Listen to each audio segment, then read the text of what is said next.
खोल्नै पर्ने हो फुटाउनु पर्ने कि छ कि के छ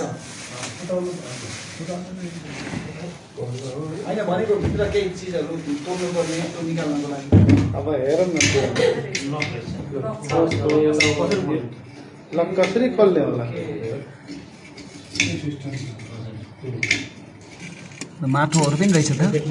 यो निस्किन्छ होला यो के गर्नु सुनको सिक्का हो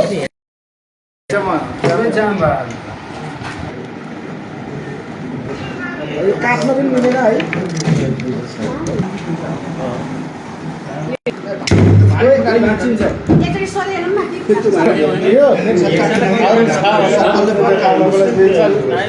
रिसर्च गर्नको लागि हुन्छ होइन कपर हो त्यो कपर हो यो हजुर त्यो धेरै पुरानो हो 1200 देखि म्याडम आउनु भएको छैन उसको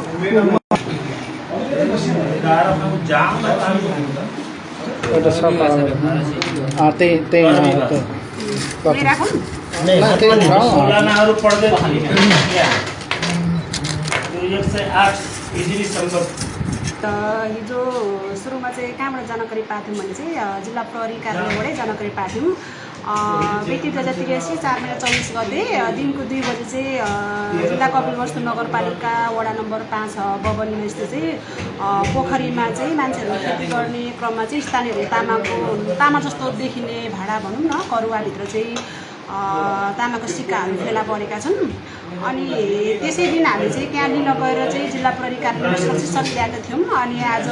चाहिँ हामीले चाहिँ यहाँ चाहिँ हामीले खोल्ने क्रममा छौँ कि कति कोइनहरू छ अनि यो कोइन चाहिँ विशेष गरी चाहिँ कहिलेको भनेर चाहिँ अनुमान गर्दाखेरि चाहिँ मुस्लिम समयको कोइन हुनसक्छ यसमा चाहिँ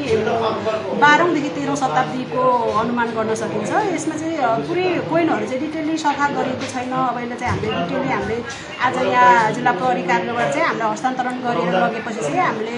विस्तृत रूपमा चाहिँ म्युजियममा राखेर अध्ययन अनुसन्धान साथै कन्जर्भेसन गरेर भविष्यमा चाहिँ